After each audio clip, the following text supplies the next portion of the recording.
So here we are starting with this very basic idea of a region is a part of a larger state. But there's so many other things we can say. I started out writing about provinces.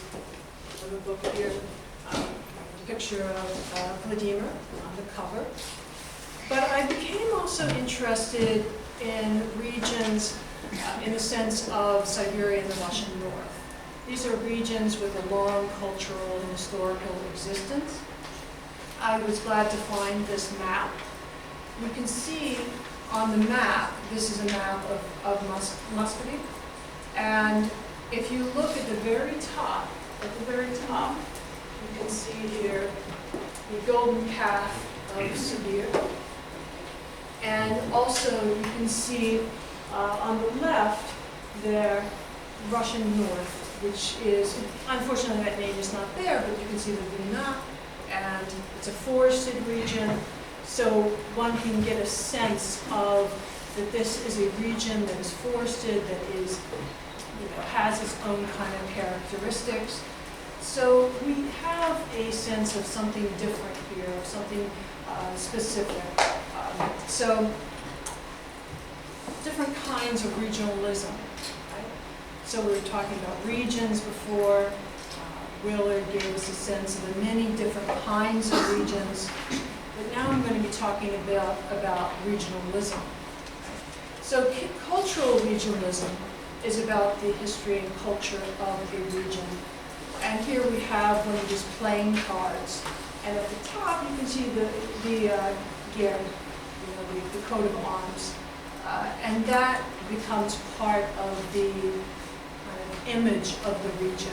We also see the folklore, sort of the folk costume, and the map as well. So this gives a good sense of the different ways that cultural regionalism was brought together. The image of the region in the gear, you have the map, the folk material.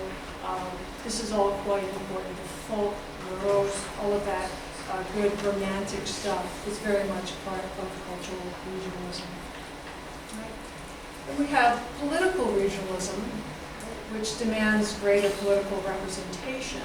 So there's this sense of you need to already have cultural regionalism, and then after that, you can have a demand for more political representation. And notice here, there are also these coats of arms. The gear is found in both of these. This is German and Italian. So that pre-existing period of figuring out what is the content of the regionalism is brought into the political demands of political regionalism. And these are political parties. People can be elected from them. They're making demands about that their region should be better represented. So in the 1830s, Romanticism is just absolutely crucial here. Romanticism is this moment when regional identities really start to be formed.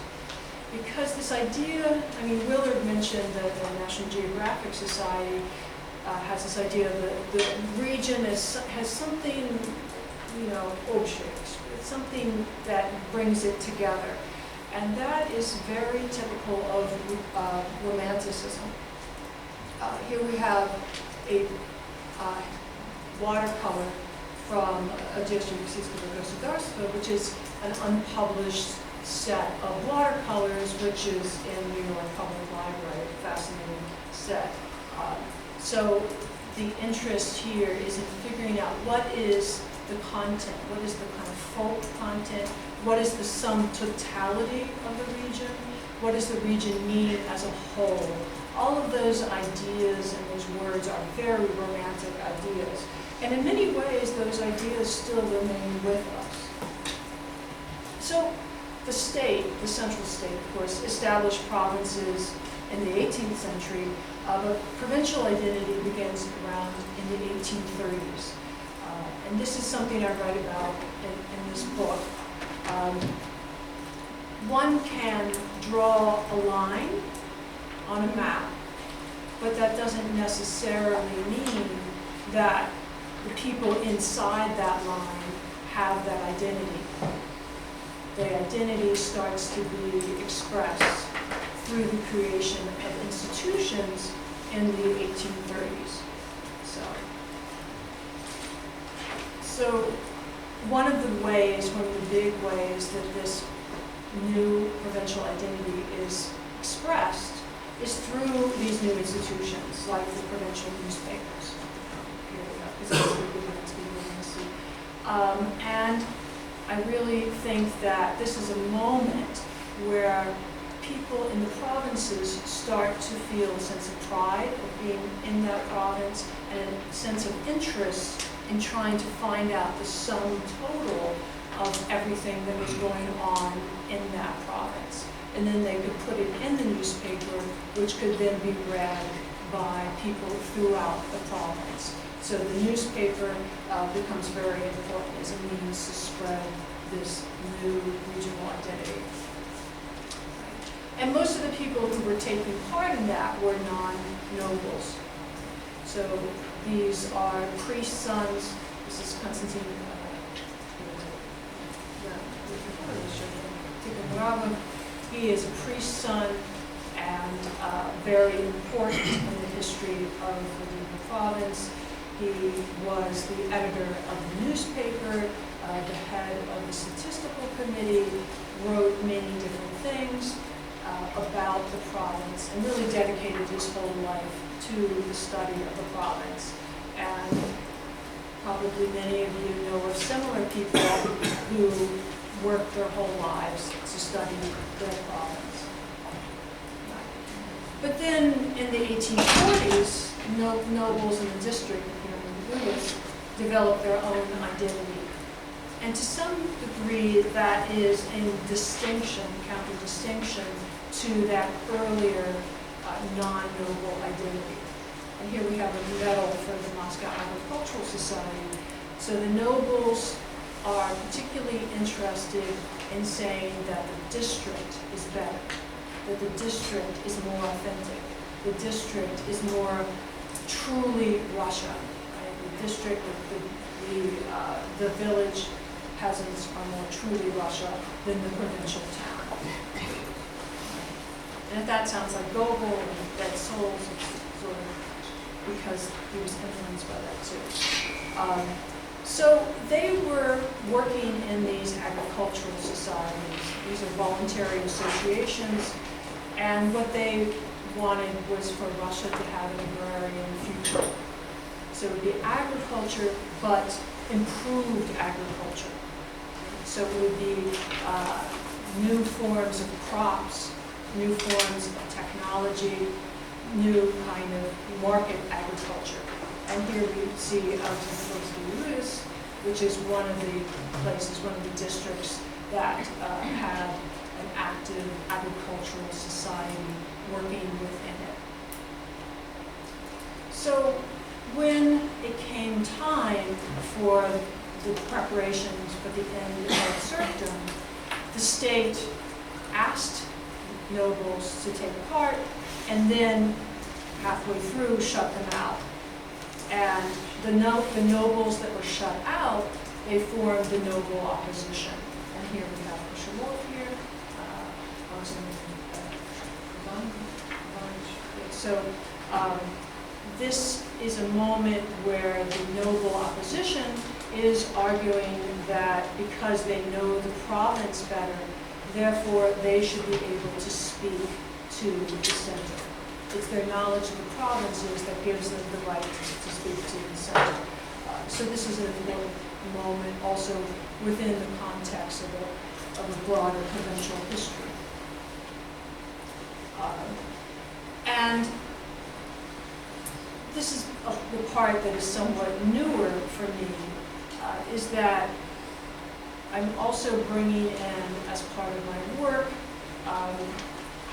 on the Siberian regionalists. Right? So in 1863, which is the moment that this happened, a group calling themselves Siberian Patriots advocated for the creation of a United States of Siberia. And this was a moment of anger within this group in St. Petersburg, a moment when they felt that Siberia was being ignored. There was also anger about the Polish rebellion at that time, and so they're saying we should have this United States of Siberia. And here we can see the icons of one of the major figures within that group. So the 2 minutes? Okay, all right. Okay, no, I'm good. So they were exiled. One of the things that I find fascinating is that they were exiled away from Siberia. They were exiled to the Russian north. What better place to be exiled if you want to learn about regions? I mean, it's perfect, really. And so they start having a more theoretical view of regions that's actually quite helpful. And in 1918, there is a moment where they declare an autonomous Siberia, which was in the Garden of Rights. And here we have a flag of Siberia, right? So, conclusions, right?